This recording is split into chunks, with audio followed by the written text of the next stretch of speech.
한국의 기독교인들은 세계 어느 나라 기독교인들보다도 굉장한 열심이 있습니다. 뭐에 대한 열심이 있냐면 기도에 대한 열심이 있습니다.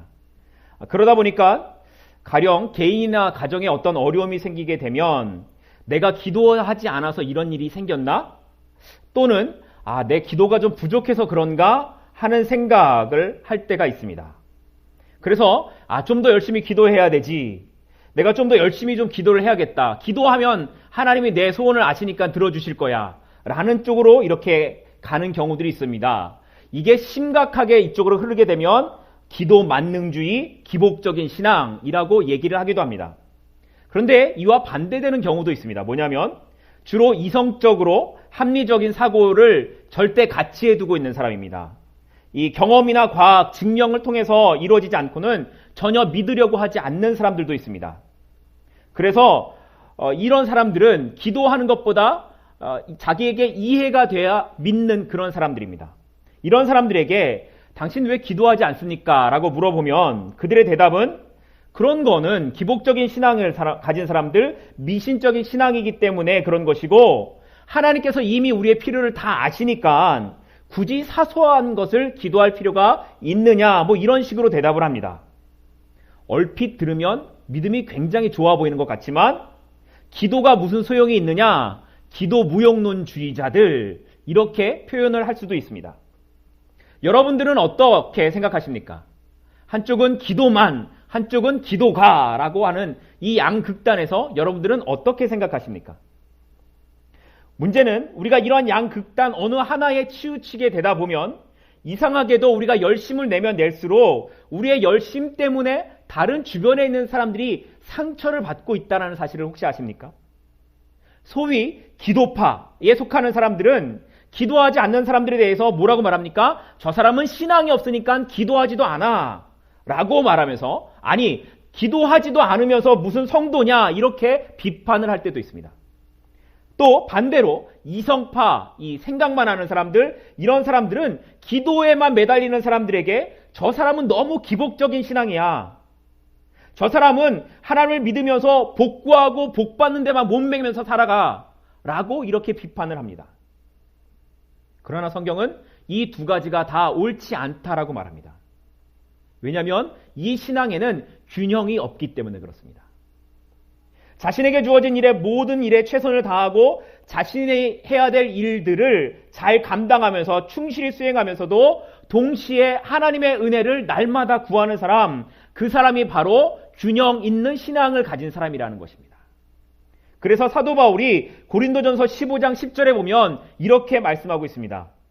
그러나 나의 나된 것은 하나님의 은혜로 된 것이니 내게 주신 그의 은혜가 헛되지 아니하여 내가 모든 사도보다 더 많이 수고하였으나 내가 아니요 오직 나와 함께 하신 하나님의 뭐라고요? 은혜로다 라고 말하고 있습니다. 열심히 사도 바울이 수고했습니다. 열심히 노력했습니다. 사도 바울이 얼마나 힘들게 복음을 전했습니까? 그가 죽을 뻔한 고비를 수없이 넘겼고 매를 맞는 일들이 수없이 많았습니다. 그러나 그렇게 수고하고 열심히 노력했지만 사도 바울이 말하고 있는 것은 그 모든 것들이 하나님의 은혜다라고 고백하고 있습니다. 저는 이것이 균형 잡힌 그리스도인의 모습이라고 생각합니다. 오늘 여러분의 삶의 모습엔 이런 균형 잡힌 삶의 모습이 있으십니까? 여러분들은 이런 균형 잡힌 그리스도인의 삶을 살아가고 계십니까? 오늘 저는 그런 맥락에서 오늘 말씀을 좀 같이 생각해 보려고 합니다. 오늘 본문 말씀은 예수님께서 기도를 마치신 다음에 예수님의 제자 중 한 사람이 예수님께 나와 질문하는 것으로 시작을 하게 됩니다. 1절 말씀으로 좀 가겠는데요. 누가복음 11장 1절입니다. 예수께서 한 곳에서 기도하시고 마치심에 제자 중 하나가 여짜오되 주여 요한이 자기 제자들에게 기도를 가르친 것과 같이 우리에게도 가르쳐 주옵소서. 지금 무엇을 요구하고 있습니까? 기도를 가르쳐 달라고 말하고 있어요. 예수님, 기도를 어떻게 하는 겁니까? 라고 묻고 있습니다. 그래서 이것에 대한 대답이 주기도문인데 2절부터 4절까지 나오는 내용이 주님이 가르쳐 주신 기도의 내용입니다. 그런데 지금 이 제자가 예수님께 기도를 가르쳐 달라고 하는 것은 그가 기도하는 내용이나 방법을 몰라서 예수님에게 이런 질문을 하지 않습니다. 예수님께서 기도하시는 장면을 목격한 이 제자가 예수님의 기도의 내용이 자기와 다르다라는 것을 느끼는 거예요. 예수님의 기도에는 뭔가 특별한 능력이 있다라는 것을 알았습니다. 자기의 기도와 다르다라는 것을 분명히 인식하고 예수님에게 나에게 없는 이러한 특별한 기도의 능력이 있으면 좋겠다라는 것을 지금 이야기하고 있는 겁니다. 그래서 예수님께 기도를 가르쳐 달라고 부탁했습니다. 하지만 예수님은 이런 기도하는 것에 대하여서, 이런 제자의 질문에 대하여서 어떤 기술이나 방법을 말씀하지 않으세요. 그것보다는 기도해야 되는 내용, 기도의 본질에 대해서 예수님이 계속 말씀해 가실 겁니다. 우리가 살펴볼 내용이 그런 것입니다. 다시 말하자면 어떻게 기도할 것인지, how to pray가 아니라 how가 아니라 예수님은 what to pray, 무엇을 기도할 것인가에 대해서 예수님이 말씀하고 계시는 겁니다. 우리가 예수님 앞에 나와서, 하나님 앞에 나와서 기도하는 내용들의 많은 부분들, 많은 질문들이 이런 겁니다. 하나님, 내가 어떻게 해야 좀 잘 살 수 있습니까? 하나님, 내가 어떻게 해야 좀 성공할 수 있습니까? 하나님, 내가 어떻게 해야 좀 잘 될 수 있을까요? 어떻게 해야 되는 그 방법에 대한 우리의 관심이 있습니다. 우리의 관심은 어떻게라는 데 주로 초점에 맞춰집니다. 그런데 그런 어떻게라는 질문에 대해서 예수님이 제자들에게, 아니 오늘 우리에게 말씀하시는 것은 아니라는 겁니다. 너희들이 어떻게가 아니라 무엇을 향해서 너희들이 가고 있느냐라는 데 예수님의 말씀이 있습니다. 너희들은 지금 무엇을 바라보고 있느냐? 너희들이 지금 요구하고 바라보고 목적하는 것이 무엇이냐라는 것에 대해서 예수님이 답하고 계시는 것입니다. 그 비유가 오늘 본문에 나타나는 한밤중에 찾아온 친구의 비유입니다. 오늘 본문의 이 비유의 말씀은 누가복음에만 등장하고 있는 비유인데 그 내용은 대략 이렇습니다. 어느 날 늦은 밤에 어떤 사람의 집에 친구가 찾아왔습니다. 그 친구는 아마도 이 중동 지방의 강렬한 태양을 피해서 저녁에 이렇게 여행을 하다가 어떻게 하다 보니까 아주 늦은 밤에 친구의 집에 오게 된 것 같습니다. 그런데 갑자기 친구를 맞이하게 된 이 사람이 자신의 집에 대접할 음식이 없는 겁니다. 그래서 자기 이웃에 있는 친구를 찾아갑니다. 그리고 떡 3덩이만 좀 빌려달라고 이렇게 얘기를 합니다. 여기까지 예수님이 비유를 말씀하신 다음에 이어서 제자들에게 말씀하십니다. 자, 이렇게 도움을 요청받은 친구가 도움을 요청하는 친구에게 밤이 깊고 식구들이 다 자고 아이들도 자고 있으니까 먹을 것, 줄 것이 없다라고 말할 수 있겠느냐라는 것입니다. 그리고 이어지는 8절이 이렇게 질문하신 예수님이 스스로 대답하시는 내용입니다. 8절 한번 보겠습니다. 내가 너희에게 말하노니 비록 벗됨으로 인하여서는 일어나서 주지 아니할지라도 그 간청함을 인하여 일어나 그 요구대로 주리라. 간청함을 인하여. 우리가 기도할 때 많이 들었던 장면입니다. 많이 들었던 본문의 말씀입니다. 우리는 이 말씀을 묵상하면서 많은 경우에 이 간청이라는 단어 때문에 말씀을 잘못 이해하는 경우가 있습니다. 제가 이상한 말을 하는 것 같지만 잘 들어보십시오. 이 8절에 대한 해석을 마음으로부터 진정 원하지 않더라도 누군가에게 계속해서 끈질기게 요청하면 요구하면 결국에는 어쩔 수 없이 들어주지 않겠느냐. 그러니까 우리의 기도도 끈질기게 하나님 들어주세요, 하나님 들어주세요, 하나님 들어주세요를 계속 반복해서 요구하면 하나님도 어쩔 수 없이 들어주신다 라고 해석하는 겁니다. 이게 잘못된 겁니다.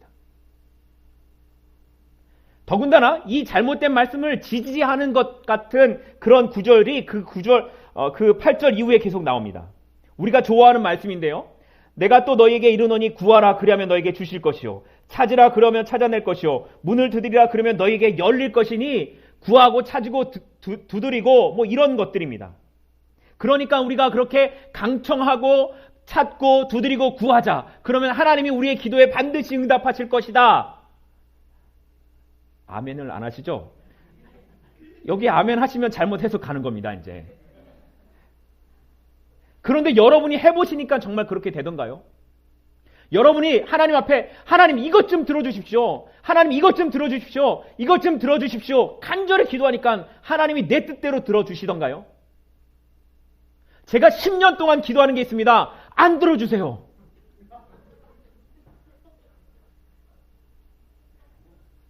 우리가 원하는 대로 구하기만 하면 하나님이 다 들어주시고, 우리가 생떼를 써서라도 하나님 앞에 매달리면 하나님이 귀찮아서라도 언젠가 들어주시겠다, 들어주신다, 이게 아니라는 겁니다. 원래 이 강청하다라는 뜻은 헬라어 아나이데이아라는 단어를 갖고 있는데, 이 아나이데이아라는 단어는 성경에 딱 한 번 여기에만 쓰입니다.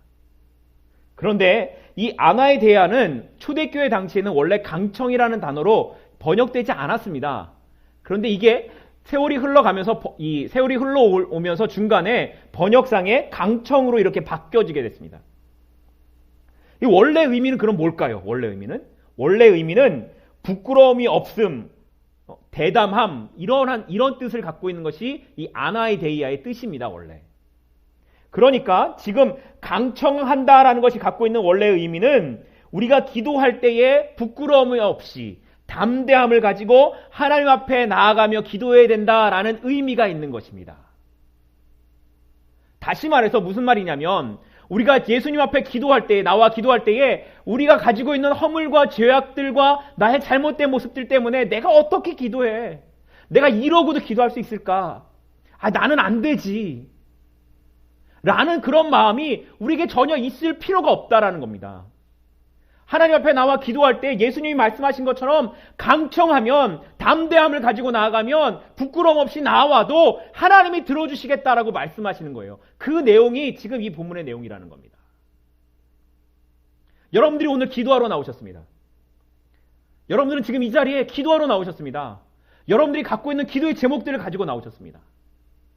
그런데 그 기도하실 때 여러분들은 어떤 주변의 신경 쓸 필요도 없고, 여러분의 환경들 때문에, 여러분의 스스로의 모습, 잘못된 모습들 때문에 이렇게 낮아진 모습으로 막 어떻게 할지도 모르는 그런 모습으로 기도할 필요가 없다라는 거예요. 담대하게, 자신있게 하나님 앞에, 하나님, 그렇습니다. 나는 이런 사람이지만, 그러나 하나님의 말씀 때문에 내가 하나님 앞에 이렇게 기도하러 나왔습니다를 말할 수 있다라는 겁니다.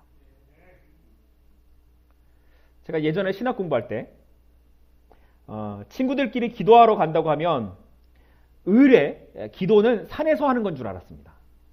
그래서 저희 신학교에 조그마한 뒷산이 있었는데 그 산에 올라갑니다. 그리고 뭘 붙잡고 기도하는지 아십니까?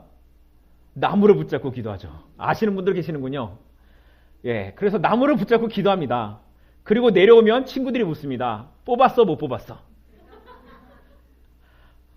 제가 뽑았겠습니까? 못 뽑았겠습니까? 못 뽑았습니다. 하나도 못 뽑았습니다. 이렇게 우리는 기도해야 된다라고 생각합니다. 기도는 이렇게 하는 거다라고 생각할 때가 많습니다. 물론 지금도 그렇게 기도하시는 분들을 제가 보면 제가 고개가 숙여집니다. 너무 열심히, 너무 뜨겁게 기도하시는 분들 보면 제가 고개가 숙여집니다.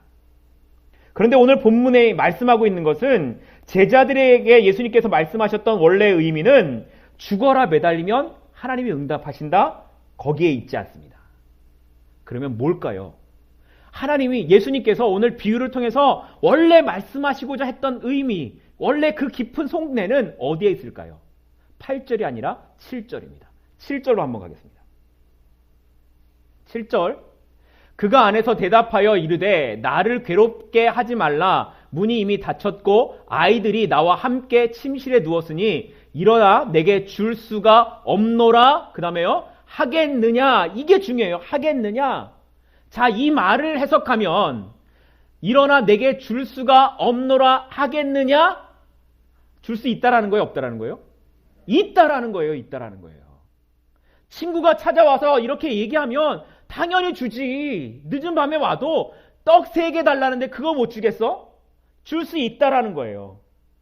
심지어 그것이 친구의 관계를 배제한다고 하더라도 그가 그렇게 담대함을 가지고 요구하는 것 때문에라도 그 요구를 들어줄 수 있다라는 거예요. 이 이야기를 왜 하는지 아십니까? 예수님이 지금 이 친구의 부탁을 들어주겠다라고 하는 이 친구, 떡을 갖고 있는 이 친구가 바로 하나님이라는 것을 보여주고 있는 겁니다. 이 친구가 바로 하나님과 같아서 누구든지 하나님께 나와 이렇게 부탁하면 하나님이 들어주지 않겠느냐라는 거예요. 친구도 들어주는데 우리의 아버지 되는 하나님이 우리의 기도를 외면하겠느냐라는 거예요. 지금 이 초점은 하나님에게 맞춰 있습니다. 우리가 열심히 기도해야지 여기가 아니라 하나님은 그런 분이라는 데 초점이 있어요. 하나님은 우리가 기도하면 그렇게 들어주시고 나오면 용납해 주시고 하나님은 우리가 부르짖을 때 응답하시는 하나님, 내가 어떤 형편과 어떤 상황과 어떤 처지에 있어도 하나님께로 나아가기만 하면 그렇게 품어주시는 분이 바로 나의 아버지 하나님이라는 거예요. 김정현이라는 사람이 쓴 아버지라는 소설이 있습니다. 예전에 쓰여진 소설인데요. 여기 보면 고3인 딸이 지원한 학과의 정원이 35명, 그러니까 한국에서는 이제 대학 들어갈 때 정원이 정해져 있잖아요. 과마다. 그런데 이 딸이 지원하려고 하는 학과가 정원이 35명인 거예요. 근데 이 아버지가 공무원이라 이 딸에게 과외도 못 시켜주고 뒷바라지를 제대로 해주지도 못하고 딸에게 해주는 게 아무것도 없어요. 일은 또 되게 많이 해서 딸과 함께 놀아주지도 못하고. 너무 마음이 아버지가 아팠어요. 어떻게 뭔가를 해주고 싶은데 그래서 뭘 하냐면 아무것도 해줄 게 없어서 어느 날부터 35번 버스 숫자가 35번이 넘어가면 그 버스는 타지를 않습니다. 그리고 버스에 딱 탔는데 좌석을 앞에서부터 쫙 세 나가서 35개 뒤에는 앉지도 않습니다. 그리고 지하철에서도 딱 내려가지고 막 뛰어 올라갑니다. 지하철 아시죠? 막 뛰어 올라갑니다. 그리고 다른 사람들보다 35번째 안에 그 딱 이렇게 밀고 넘어가는 데 있죠. 거기를 35번째 안에 통과하는 겁니다. 왜 이런 마음이 있어요? 그 딸의 정원이 35명이라는 것 때문에 자기가 혹시라도 이렇게 안 믿는 사람들이 갖고 있는 거 있죠? 부정 탈까봐. 그런 마음 때문에. 이게 아버지의 마음이라는 거예요. 이게. 직접 딸에게 표현해주지 못하지만 아버지가 딸 보지 않는 데서 이런 마음으로 이렇게 하고 있는 모습이라는 거예요. 그런데 우리 아버지는 어떠신지 아십니까? 여러분의 아버지는 어떠세요? 여러분의 아버지는 하나밖에 없는 아들, 그분을 나를 위해서 십자가에 못 박게 하셨습니다.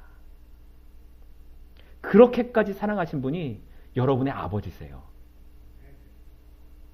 그 아버지가 우리의 기도를 들어주지 않겠다고요? 그 아버지가 우리가 부르짖는데 응답하지 않으시겠다고요? 그 아버지가 우리가 매달리고 기도하는데 외면하시겠다고요? 아니라는 겁니다. 그래서 뭐라고 말합니까? 그 9절과 10절에 그러니까 너희들이 구하고 찾고 두드려라. 그러면 아버지가 주실 거야. 라고 말씀하고 있는 겁니다. 분명히 주님께서 우리에게 기도할 때 구하고 찾고 문을 두드리라는 기도를 하십니다. 그리고 이런 기도에 대해서 반드시 응답하실 거라고 말씀하십니다. 마태복음 7장에 가면 이 응답하시는 것을 뭐라고 말하냐면 가장 좋은 것으로 너희에게 주실 거다라고 말씀하십니다. 하지만 우리가 이처럼 기도를 하는데도 불구하고 우리 기도가 우리의 뜻대로 응답되지 않잖아요. 그것은 우리의 기도가 부족해서가 아니라 우리의 기도의 내용이 잘못되었기 때문이라는 걸 기억하십시오. 가령 이런 겁니다. 뱀이 생선인 줄 알아요.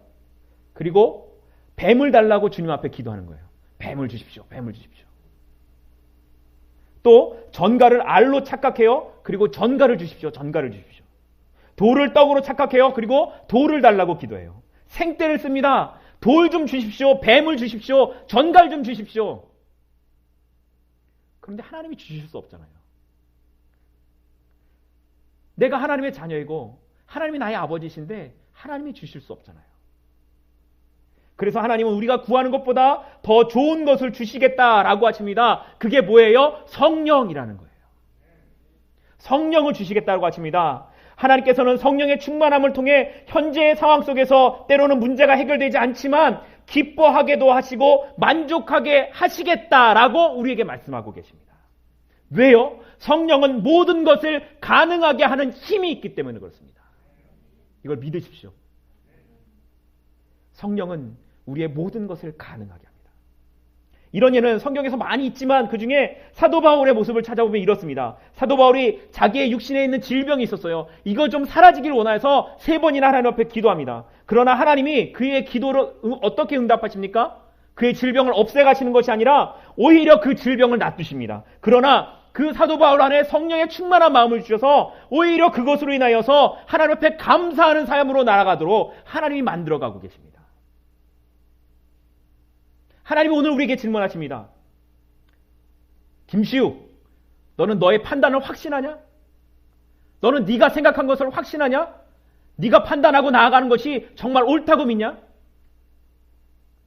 여러분에게 동일하게 질문하십니다. 네가 생각하고 결정하고 판단한 것이 정말 옳다고 확신하냐? 아니면 하나님이 나에게 정말 좋은 것을 주시는 분이라는 것을 확신하냐? 하나님은 내가 종종 건강을 구했지만 질병을 주시기도 하십니다. 부유함을 구하지만 가난을 주시기도 하십니다. 명예를 구하지만 땅에 짓밟히는 일들을 경험하게 하시기도 하십니다. 그러나 그게 끝이 아닙니다. 그게 끝이 아닙니다. 왜냐하면 하나님은 나의 아버지가 되시기 때문에 그 하나님께서 성령을 통해 나에게 가장 좋은 것을 주시겠다고 약속하셨기 때문에 그렇습니다. 이 약속 앞에 나아가십시오. 나의 아버지가 되시는 그 하나님의 약속 앞에 나아가십시오. 나보다 나를 더 잘 아시는 하나님, 나의 필요를 더 잘 아시는 하나님, 그 하나님 앞에 나아가십시다. 하나님을 향한 이러한 믿음을 가지고 우리가 하나님 그렇습니다. 나는 이제 더 이상 나의 생각과 나의 판단과 내가 구해야 될 나의 욕심을 따라가지 않고 하나님의 일하심과 하나님의 아버지 되심과 하나님의 은혜를 사모하면서 살겠습니다. 이런 결정과 결단이 오늘 저와 여러분 가운데 있기를 주님의 이름으로 축복합니다.